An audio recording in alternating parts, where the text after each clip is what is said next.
What up, though? BMF season 4 is here. Episode 1 is out.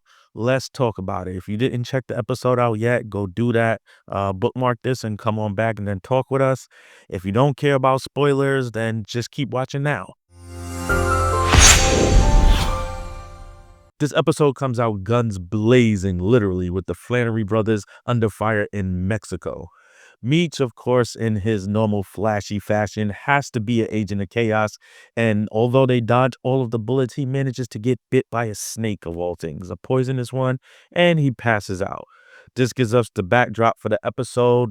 We get the opener, and then we go flash forward 6 months ahead. Some people aren't really a fan of the forward and backward storytelling, but I think for a first episode it's pretty good because we get some action to know, hey, we got action, this is going down, but we also need a story. So flash forward, we get a story. Terry's out here doing his thing. He always seems to be teetering on the brink of destruction. Nothing's ever really going right for him in his business. I don't even know why at this point these guys want to be drug dealers or whatever it is, because their lives don't really seem that great. And I guess maybe you shouldn't glorify it, but yeah. I wouldn't want to be in their position. We get a lot of Terry here, and we don't really see Meech. There's this looming thing over that maybe Meech isn't around. No one has seen him. I guess they're trying to allude to the fact that he may have passed away in Mexico, storytelling-wise. But as the stories goes on, we'll find out more about that. We do get a pleasant surprise in the next scene of the episode because guess who's back? Yes, the tyrant himself, Lamar. I, for one, am glad to see him back on screen. I think he's one of the most interesting and polarizing characters. I mean, they did do a deep dive into his history, his story, and that nightmaric singing voice he has. You Can't Stop the Rain was in my head for months. I mean, that scene was just amazing. It'll always be an infamous scene to me. He does look like he almost doubled in size since the last time we seen him, but maybe that was just me. Maybe he's had a few donuts. Maybe he's hitting the roids. I don't know. But it looks like he's all cleaned up and recovered from rehab, which is good to see. Rehabilitation. We love that. I was just happy to see him back on the screen and hoping we see him a lot more this season. Lala is back as Markeisha, still causing trouble for Terry everywhere she goes. I can say that her acting has come a long way since I first seen her in the Power series way back when. And I kind of do look forward to seeing some scenes with her here and there, even though Markeisha is not at all my favorite character. She's hyper annoying to me, and it is what it is. But she manages to put the pressure on Terry to get into the drug business. He's like the bad news bears at this point. Everyone is just always railing on him. I really don't know, again, why he wants to stay in this business. It never seems like anything's going right for him. Nikki, the youngest Flannery child, is graduating. Man, time flies. It kind of feels like she grew up in front of our eyes. It was just not too long ago that she was getting her friend stabbed by a murderous killer. And now she's graduating. It is good to see some of the family dynamic on the show still. Those wholesome moments kind of break up all the chaos going on outside. So I do appreciate that the writers get to throw that in there here and there to kind of just ease your heart rate a little bit. Just a note for those who haven't been here before and a reminder for those who have, please hit the subscribe and the notification button. I will be reviewing every episode of BMF every Friday this whole season, and I have a ton of other great entertainment-related content, including interviews, reviews, previews, and the lot. Be sure to hit the subscribe button, the like, and the comment down below, and let me know what you think. All right, let's get back into this BMF review. One thing I can say about this show is the soundtrack is fire. I mean, come on, man. They had Zapp and Rogers playing in the background. If you can't get hyped to that, then you probably just don't got no soul in your body. Russell Hornsby continues to be one of the most intoxicating characters on screen. I don't know why. Whenever I see Charles Pop on the screen, I just smile. Like, the guy is just full of charisma. You never know what he's going to do. He's all over the place. This guy is amazing. Don't you guys think? I don't know. Maybe it's just me.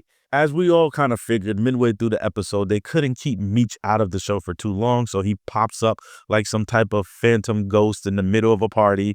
But the excitement is kind of short-lived because we didn't get an appearance from B. Mickey? Like, the snitch? This guy, really? He shows up?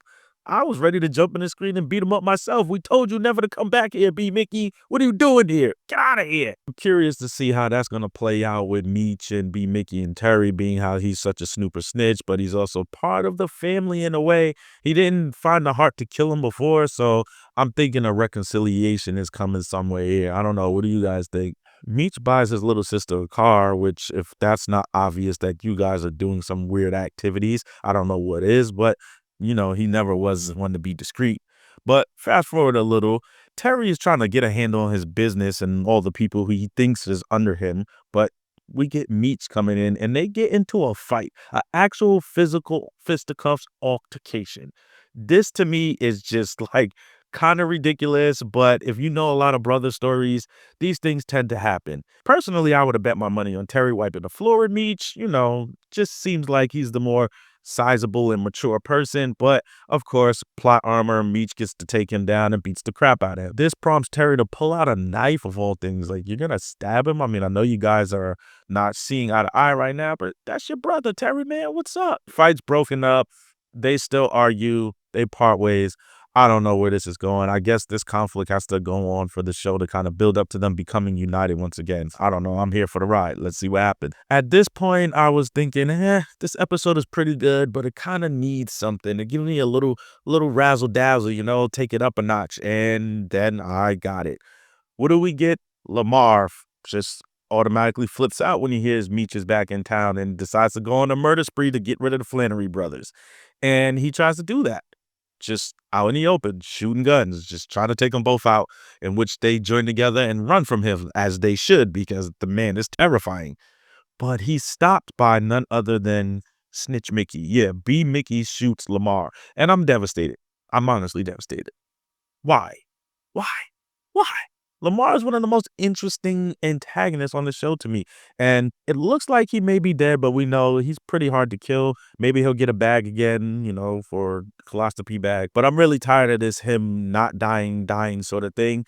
But I don't hope he's dead. So I kind of, in this case, I'm here for another resurrection of Lamar. Like, it's too early. We need him throughout the season. He's the best villain on the show. Is this enough for B. Mickey to get back in Meech's good graces? I don't know. He kind of did save your life, but he kind of was snitching and almost got you taken out of here.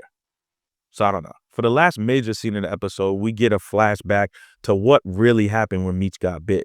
Apparently, he was taken to some kind of witch doctor, sorceress in the desert. I don't know. Guy had chicken bones and stuff. He did a little ritual, and bam, Meech was back to his old self. But Terry didn't seem to like that. He seemed to think it was some kind of demonic ritual or something, which rightfully so. You should be pretty concerned. I mean, didn't see this show taking that much of a spiritual tone, but it did have some roots and themes of church in there. So this is something I'm looking forward to see if this storyline of Meech being kind of evil, possessed, demonic character and Terry kind of being the light, godly side of everything. I don't know. It'll make for an interesting dynamic going forward. I hope this is a thread that they don't just cut off and we get to see more of it progress as the story goes along. Not saying Meech should have superpowers, but I'm not saying he shouldn't.